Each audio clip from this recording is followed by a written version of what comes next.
Hello, everyone. This is Ed Brenniger, and welcome to the Eddy Network podcast.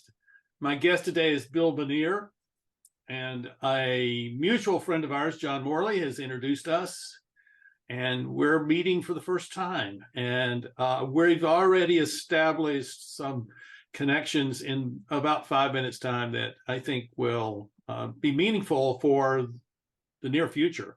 So welcome, Bill, and tell us a little bit about yourself. Sure. All right. Well, thanks, Ed, and thanks for the invitation to chat. I always like an invitation to chat with people from around the place. Yep. So my name is Bill. How do I describe what I do? I have spent the last 10 years kind of classing myself as a strategic designer, and I kind of fell into that by accident. So I never had any design training really, but I kind of did a variety of things working in Australian government originally. So studied economics, nation studies way back when, but didn't really make use of that either. So most of the stuff I've done has been completely unplanned and fairly serendipitous, but I've kind of passed through how Australia's political system worked and thought about parliaments and governance and things. I've thought about organised crime and anti-corruption and police anti-corruption in the course of the sort of government life. I then started working for a design consultancy called ThinkPlace, and in that context spent about 10 years working with a whole variety of different people on design challenges, but all sort of design and complex systems basically. So I think the tagline of ThinkPlace has changed over the years, but I think my favorite one was trying to master design in complex systems, which is a pretty good description of kind of what I'm still trying to do. That saw me working in Australia, but also doing some work around the world. So one of the more interesting projects was in Bhutan, working on a vision for e-parliament as they're a newly democratizing nation. Worked on stuff across Southeast Asia. Spent about 4.5 years in Singapore, working mainly with government, but also a lot of stuff around tech and how that's being used in the region. And my latest incarnation, I've come back to Sydney, which is due to having a second child and doing the first child under COVID lockdown in Singapore. I think when the second one came along, that prompted to move back towards grandparents. So I find myself in Sydney now. And I think after 10 years of kind of working on various kinds of design challenges that are sort of down here, maybe pushing up here, I've got a real systems, including international systems, and I've got a real passion around the future of democracy and societal governance and how that works, not just the sort of capital P politics, but very holistically, how does that work? A real passion for like how you connect across societies or within sectors or systems. And the reason why I met John Morley actually was through an article I wrote around relationships and emergence, and this sort of pivot out of the old world, so the world that I've been in of strategic design, that's often been about kind of visions and goals and pathways and journeys, to something that's a lot more improvised, basically, a lot more so high scale, but not being able to plan for that and not being able to have a concrete vision, but instead having a sense of direction. A big influence in that earlier in the year was talking to Dave Snowden of Cynefin fame about some new work that he's doing called Estuarine, the Estuarine framework. But long story short, like the way people connect, the way people think, and the emergence of what can come out of that seems to me to be kind of the only way to get traction on some of the bigger stuff around us. Although that alone is probably not enough, because sometimes you probably do need a good plan and good execution and things in that.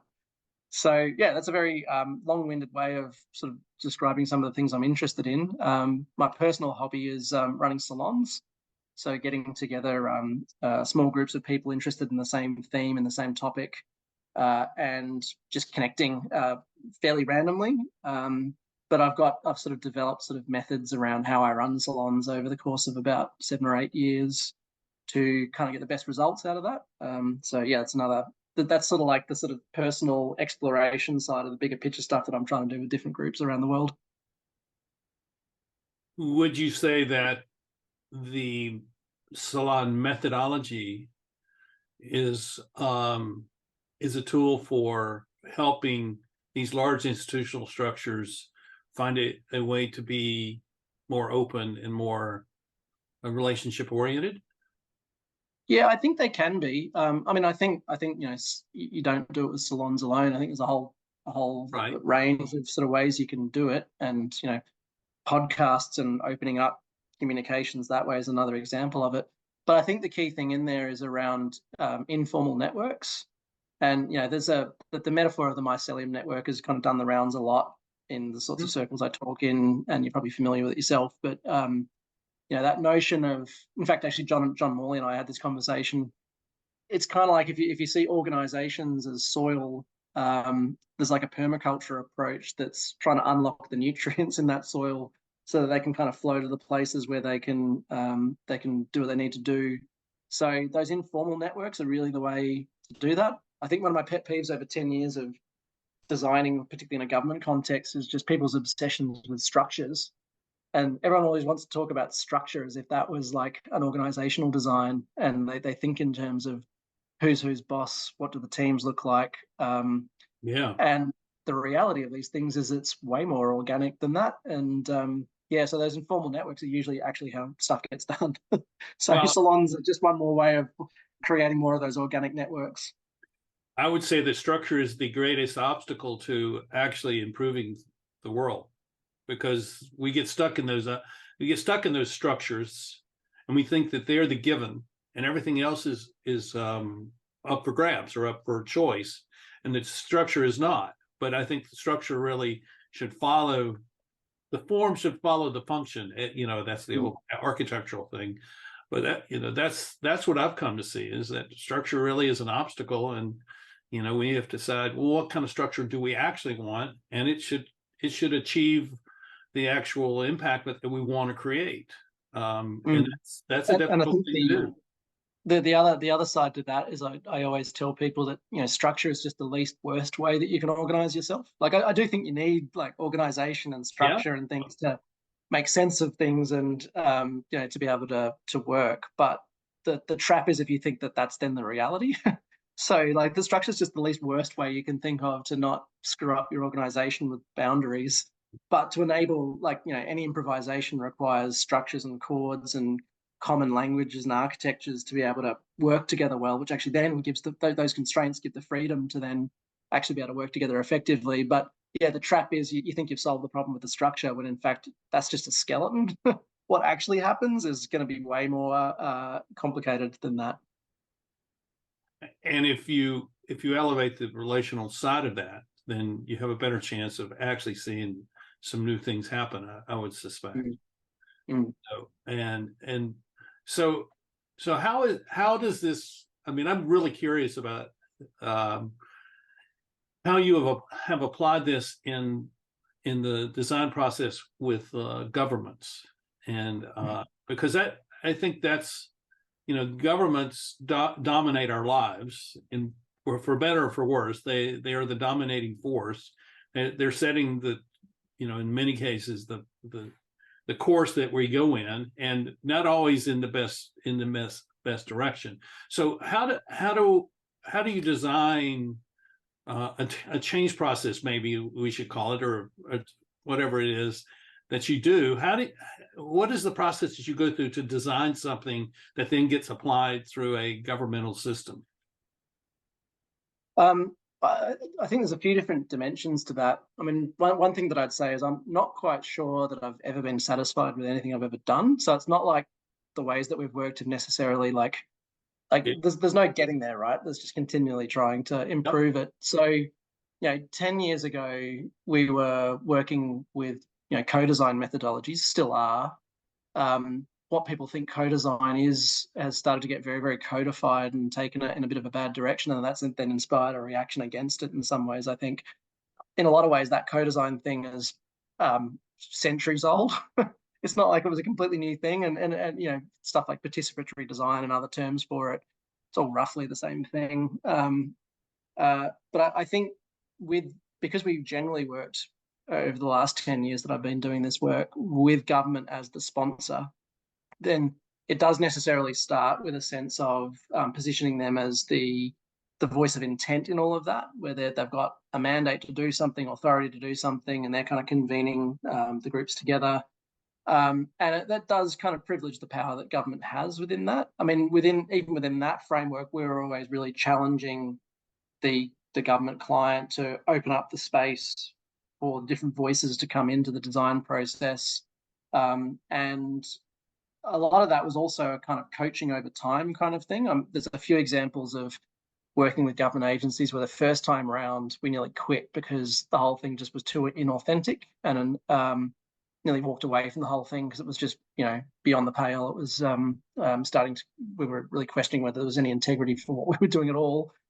However, ironically, like some of the battles that we had in that then led to an opening of space with that same client. And progressively over the years, we actually got more and more genuine space opened up for design. So it can happen, but I think there's a time and a acculturation thing and a comfort level that goes with that, because one of the key things is it is giving up power and controlling the outcome. I think that's like this really big theme in all of this notion of trying to control to an outcome or having certainty over an outcome. And that's why the world of design has been pretty obsessed with clear visions and goals and OKRs and things like that. And all of them can be useful for some things. They're useful for communication, they're useful for galvanizing, and they're useful for alignment. But you really create a lot of risk around those things, in that it rarely is going to turn out that way. So you can create your own traps through doing that. And that sort of vision and goal thing often is because you're sponsoring client, like a government client. It gives them comfort where they can sort of say, okay, this is what we're going to get if we do this. And that's often what they need to then justify it to political masters and have comfort and certainty in the whole thing. Whereas, I don't know, increasingly I'm trying to open up spaces where it's like more of a third place that government is also in, to the point that I'm actually now considering just running events myself and getting people to pay to come to them as a way of living. But actually just trying to create a space that is not actually owned by any of those people. So it really is that sort of collective space that they can come into for that same kind of design, but sort of taking it away from the various agendas that come in. So anyway, so that's one sort of thought on all this around the that whole sort of co-design thing. And we're increasingly seeing how power is working in co-design shifting in positive directions. There's also the other thing that I quite like now is sort of the alliance-based ways of working. And so I'm working at the moment on a couple of different initiatives, one around renewable energy and another one around countering digital scams. That's basically working through coalition building. And it is pretty serendipitous. So here's an initial sense of what we're trying to do. There's a model that I've been working with since the start of the year on these things that basically says, in any given ecosystem, there are latent opportunities for improvement. And some people see them, some people don't. Sometimes no one sees them, but the status quo is so terrible that people are willing to invest in a bit of a search for a better way. But coming out of that, you start to get a few people starting to glimpse something that's really interesting. You might call them disruptors, if you want to sort of feed into that narrative. But they can't do it alone, particularly when it's in these sort of big complex systems around wicked problems. Like, it's rare for one single organization to be able to do it all. So then they need to find the other people who have the capabilities, the connections, the various forms of capital to actually make it happen. So then they go into a process of exploration, and they're trying to find those right partners who have those things and also have some kind of values and alignment fit that means that we think we can trust, we think we can work with them. So then you go from exploring into coherence once you start to get a set of them together, and you're trying to find what's actually that common glue that's going to bind us together. So there's shared intent, yes, but there's also understanding what is the payoff for each group involved in that. Because if that's not there, goodwill's not going to be enough. So having like an honest space where you can go, yeah, here's the collective good that we're looking for, and here's what's in it for me, and here's what I'm going to sort of give into it. I think like a process to sort of clarify that so that you can, it's the foundations for trust, essentially, and the foundations for any good project, really. So from there, you can go from coherence into actually creating a vehicle, which I call inception as a stage. But what's the right vehicle and form for us to work together, which could be anything from a classic project to like a consortia to some kind of coalition or alliance, or even something really decentralized, like getting everybody into a collective or a decentralized autonomous organization or something. So different kinds of forms and different scales that can be in. And then you're into actually doing it together at that point, which I call journeying. And then there's the technical and design and implementation challenges, and then there's the people challenges. So often the stuff that I'm doing is more focused on getting them to work well. So my role has shifted from actually being the one sort of doing the design work with the support of a whole bunch of people involved, to actually kind of being more like the scrum master or the coach for the people doing the work, because we've just been a member of so many of these kind of dream teams or consortia or coalitions, and they waste years infighting before they start getting productive. So that whole forming, storming, norming, performing cycle, it's about how do you get through that faster so you can actually get work happening well. Yeah, and having done that, you get various results. You can fail and learn. You can get your original job done and kind of move on in life, having seeded that into the ecosystem. Or you can potentially, kind of having done that once, start to strengthen that network and start to push into more and more ambitious territories as well, which then gets you into kind of long-term alliances and long-term collaboration opportunities. But yeah, that's now how I'm thinking about how you get traction in this space. And government is one partner in that. So they're not the lead partner anymore. They're just one partner in that process, along with citizens and industry and academia and others. So there's this huge, how do I describe this? There's this huge sense, what I'm hearing from you, there's this huge sense that people are much more open to doing things differently than they have been in the past. And something has triggered that in them, which says that whatever we've been doing is not working. And the, one of the questions I have in that are the people who are in positions of authority, positions of privilege, positions of prestige, positions of where they really are not accountable to anyone. They've been very good at extracting wealth out of the system, and yet at the same time they're deciding, let's change this thing, let's go in a different direction. And what is it that you see that is that turning point for them? Because people that will be watching this and listening to this will be wanting to know, what is it that I need to be thinking about that leads me to want to become a part of something dynamic like you're describing? That change of mindset that is required. So, I mean, one really tangible example, just based on a project I'm working with at the moment, some of the catalyst for this particular initiative was a couple of entrepreneurs who, had made their millions, and were looking to make more. Their sort of goal had been, how do I become the next billionaire? And then COVID hit, life circumstances hit, and everything started to feel really hollow. And that's just like one story from some people I'm working with at the moment, and that led them into a quest then to be like, what do you mean by what do you mean by hollow? What is that? Their goal, their ambition, that their driving North Star had been to be Australia's next billionaire. And all of a sudden, after all of these things coming along, they were suddenly like, what was that even all about? And having some kids as well. It's not just them. Like I've heard this from a bunch of different areas where in the past you might go to investors and they're applying a very ruthless lens, and most of them probably still do, but now there's this group that sort of, you come along. In fact, this was one of the big charitable organizations in Australia I was hearing this from, that they're now turning up to big philanthropists or big corporates who are thanking them for being there and saying, oh, thank you, there's something useful and decent I can do. And again, I have no idea, this is all anecdotal, so I've got no idea what that percentage looks like, but there is definitely a cohort of people with money and power who are kind of going, what is this all about now, and looking for something different. But that change is noticeable. That change is noticeable in the culture. Yeah, I think so.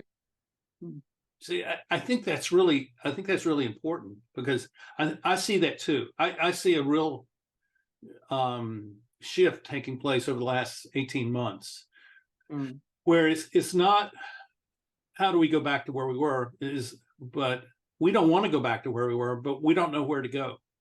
And Mm. and that's the cool thing, is that when you don't know where you can go, then you're open to all kinds of other ideas and that's where someone like you fits into that. Okay, let's have this conversation. Let's create some kind of process. Let's create a structure. Let's create a pathway forward where we can discover. I mean, Mm. is it fair to call this an emergent process? Is that a fair way of describing it? Yeah. Yeah, it is. I mean, a lot of my focus this year has been just pulling together a bunch of different sort of groups that I know who have different capabilities so that you're kind of ready. Because the key thing that slows a lot of this stuff down is that process of finding the partner.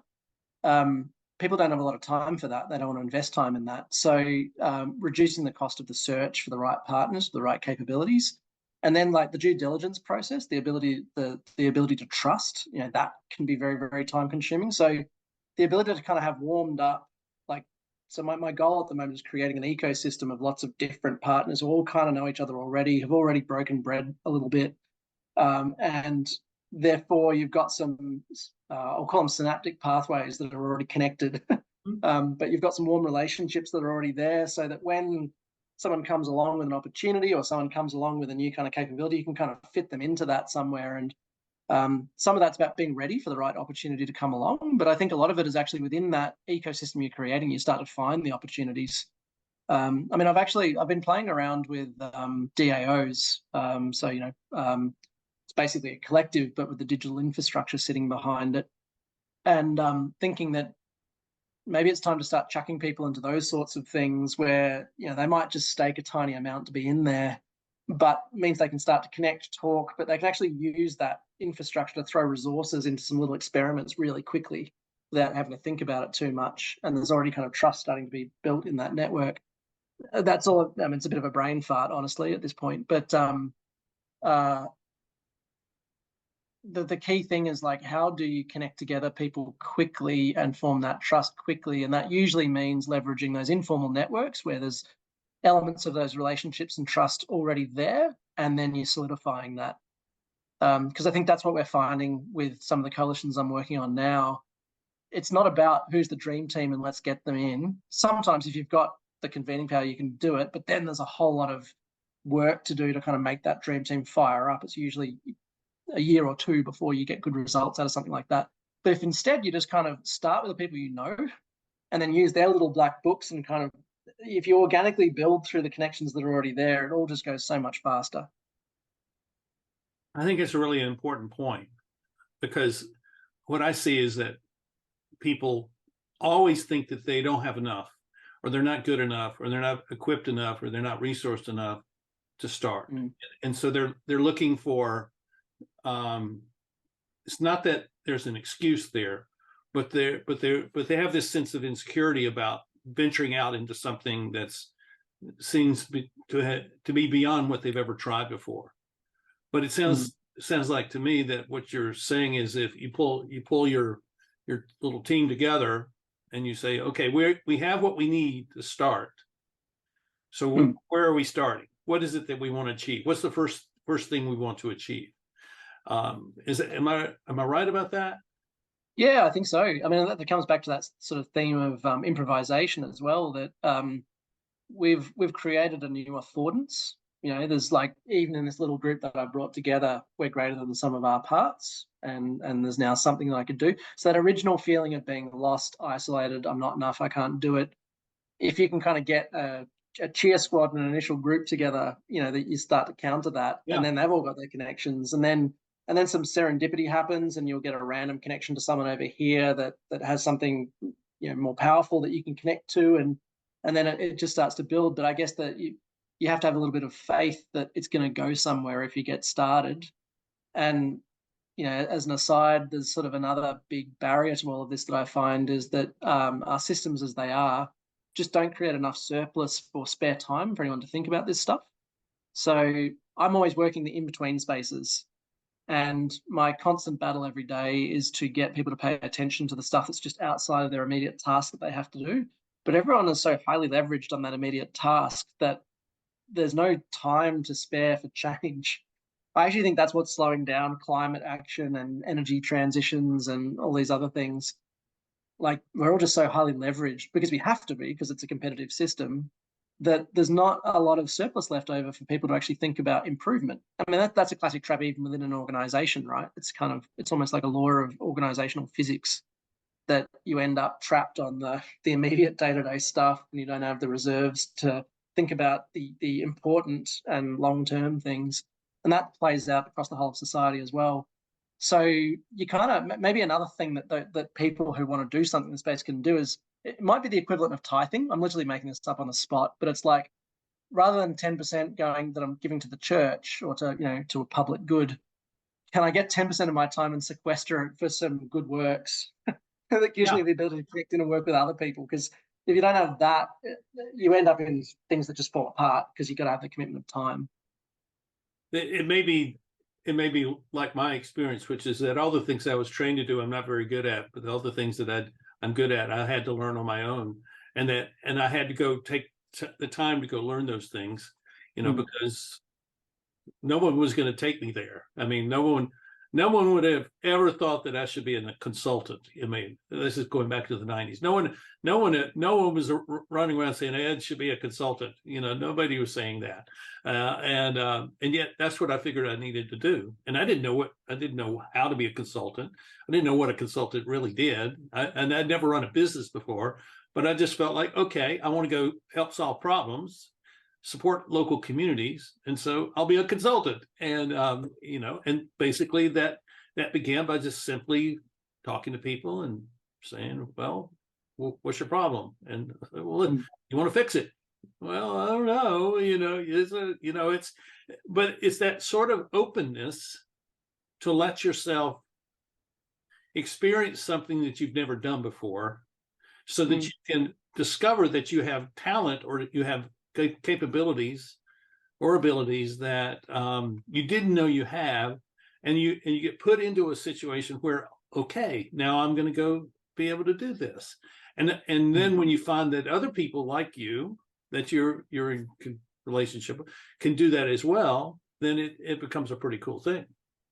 Yeah, that sort of brings me back to something that, it's another kind of core theme in all of this that I keep coming back to, which, and now it's just slipped my head because I'm thinking about two things at once. The other thing I was thinking about, and the other bit will come back to me, but I'm very heavily informed in all of this with open space and open space methodologies. And Harrison Owen, if he happens to hear this, I'd love to get in touch with him at some point, because I've never actually talked to him directly. But I really like the whole ethos around open space, but not just in the context of kind of the workshop mode that the original open space technology was built around, but sort of over long term sort of big endeavors at scale. I think the same principles kind of apply. One of those principles is whoever turns up is the right people, for example. Right. But I think, in all of this, and this was the bit that I was saying, the kind of core theme, there is a mindset shift involved here, and I do think it's around improvisation. In a nutshell, it's just the ability to be able to leap into action without knowing what the outcome is going to be, and the comfort with doing that, and the comfort to be able to do that with other people.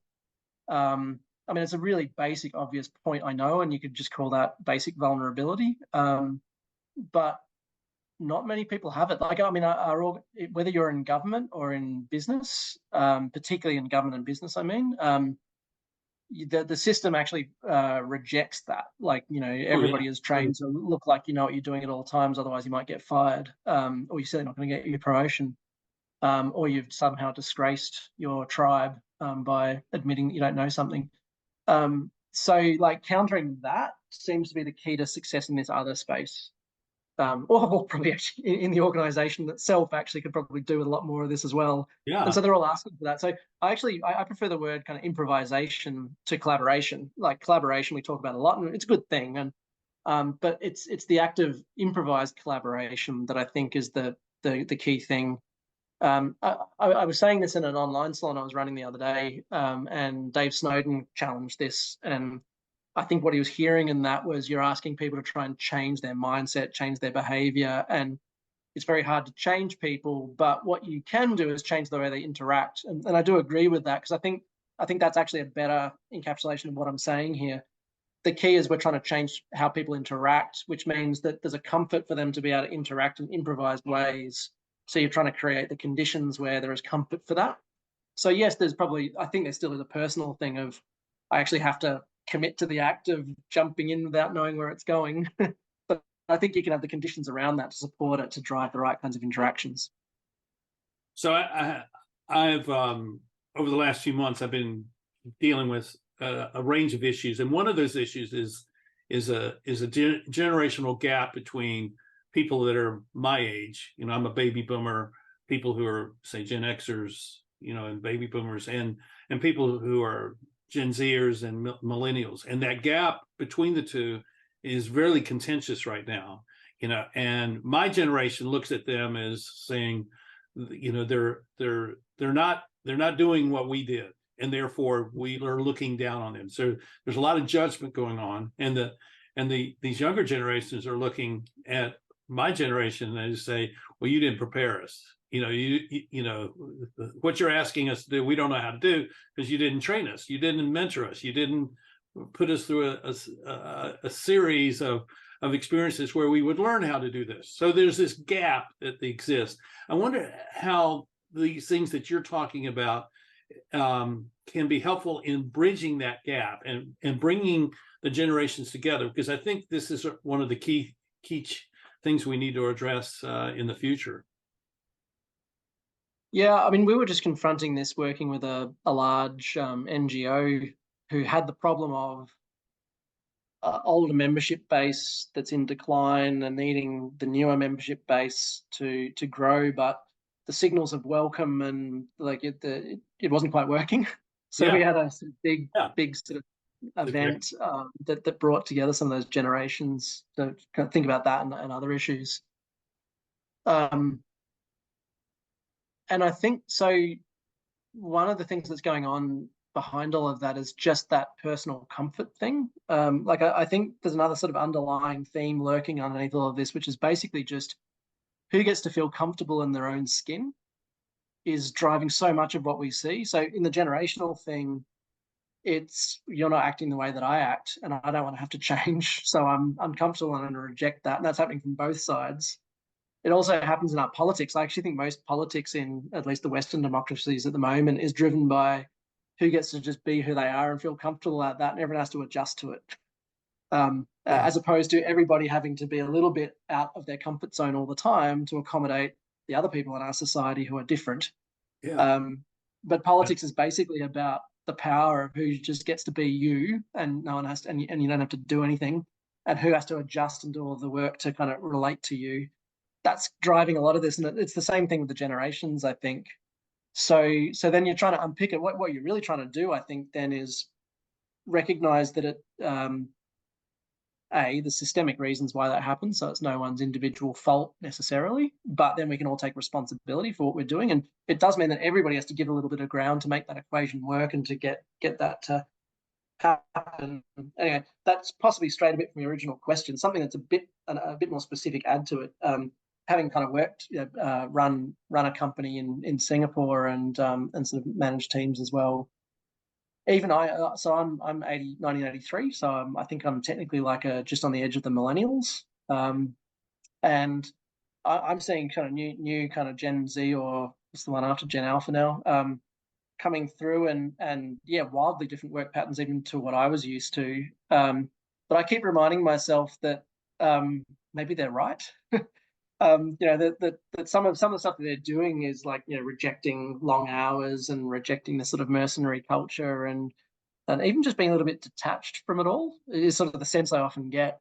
And then occasionally I'm like, well, actually, maybe that's the change we want to see in our society. Why are we all so ruthlessly efficient in our work and obsessed about that fact? And maybe this is the point, right? If we're looking for a society that's not based on consumption at all costs and the sort of competitive dynamics that come from that, then maybe we should be sort of recreating the workplace to accommodate more of that. But I think it's a much more complex story than that, obviously.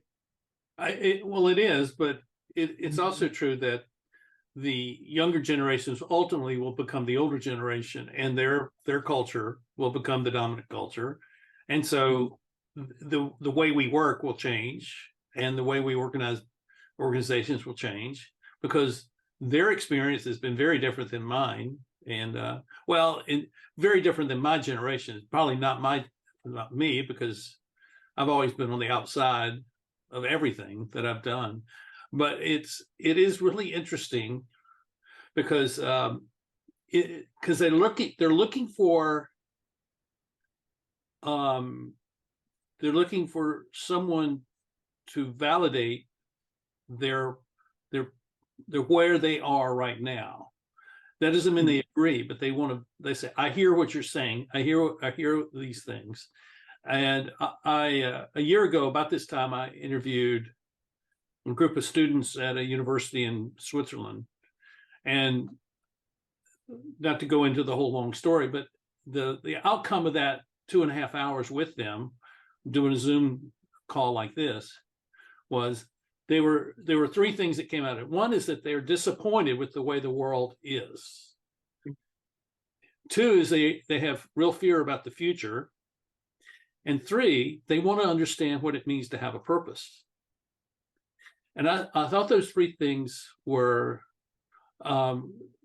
very strategic for any organization that wanted to say, we're gonna change the world.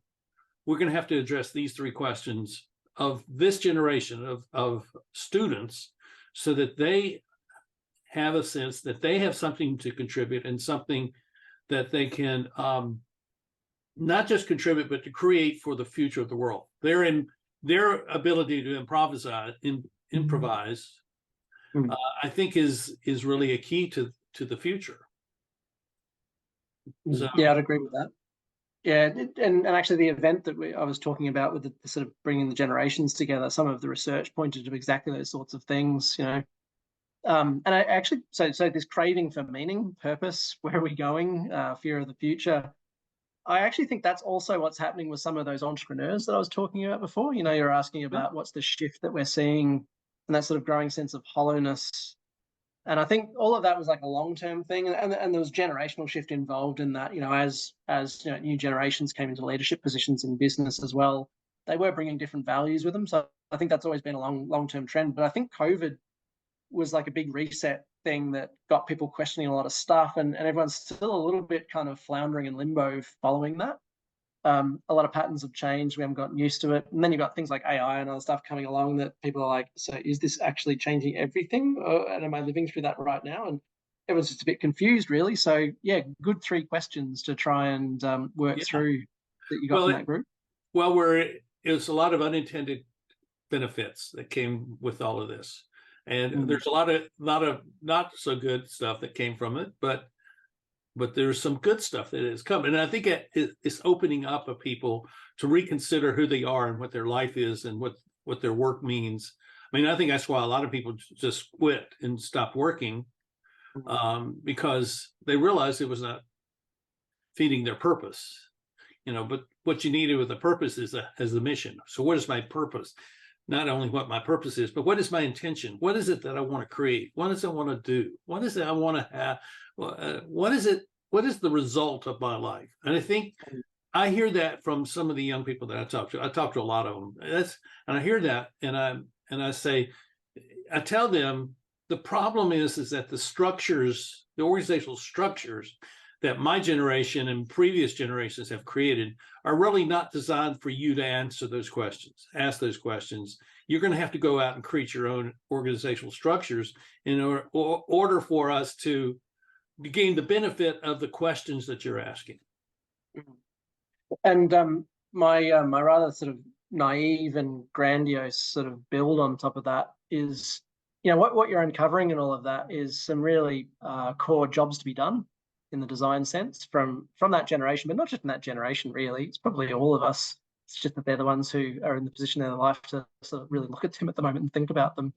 The rest of us possibly gave up on those questions a while back. But what if you could redesign a society based on those jobs to be done? You know, what would a society based on those jobs to be done look like if you were to do that? What we have at the moment is an evolved system.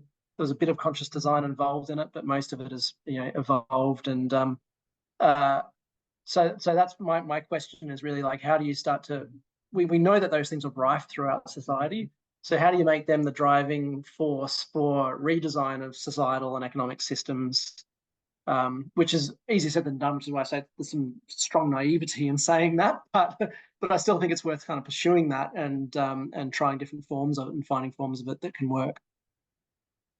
So two questions for you before we end. The first is, for the people that are watching or listening, what is one thing that they should be doing that helps them move forward in this kind of arena that we've been talking about today? What's one thing that they should be doing? Many things, but just one that you find that is very compelling to you and that you would love to see the next person you meet is doing this, and that says, okay, I can work with this person. Yeah. I'll give you two, because the first one's a very quick one, which is go do an improvised theatre course. I found that to be the most effective training course I've ever done for design, because it was a really strong starting point for questioning how much am I trying to control where I land and having to confront that. So for on the personal side, I think that's something that's worth doing, and it's pretty low cost and it's fun, but it's often way outside of your comfort zone. The other more substantial one would be to host a salon, host a dinner party with some other people who want to talk about this stuff, create some connections, and do it in a way so don't invite your friends. Invite a couple of people who you know interested in the same thing, and get them to invite some people who you don't know. So try and get some people at the table in that kind of format, whether it's the pub or the cafe or the dinner table or wherever. But like, get some people together and start creating some connections, because I think it doesn't take too many of those things before we've got a lot more useful and relevant connections and relationships built, and then a lot can emerge out of that. So organic relationship building is something that anyone can do quite quickly. I like that very much. I like that a lot. Last question is, what's your hope for the future? My hope for the future. Do you have hope? Yeah, it's funny that I haven't asked myself that question recently, so I'm actively thinking about it. I think my hope for the future is that I don't think everybody wants to do the kind of stuff that we've been talking about, but I think if you can get 5 or 10% of people doing the organic connection and making stuff happen, then you can get it to happen. So there's a couple of key things and key transitions that we have to make, or we're going to be in a very, very bad place. So I'm thinking about stuff like the energy transition and our effect on the environment and the systems around that. So I think my hope would be that we can see a lot more people joining forces and forming up on that, because it's going to take push everywhere. So it's just, if everyone can just give 5% more of their time into that, that's going to create a bit more of that surplus to actually drive some of the change. So what do I hope to see? I hope to see more of that in the future. More people standing up, connecting, and getting on with this stuff. I agree with you totally. It's really been great to have you here. Maybe we should do a salon online someday. Yeah, that would be a lot of fun. If you all who are watching or listening are interested in that, let us know. Give us a nod in the comments, and because we'll respond to that, and who knows what will come. I mean, we're flexible. We'll improvise as we go forward, as Bill has described to us. Every one of these conversations is an opening, and you never know what'll come from it, but that's the fun of it. So thank you, Bill, for being here. Thank you, everybody, for watching the Eddy Network podcast, and we'll see you next time right here on the Eddy Network podcast. Bye-bye.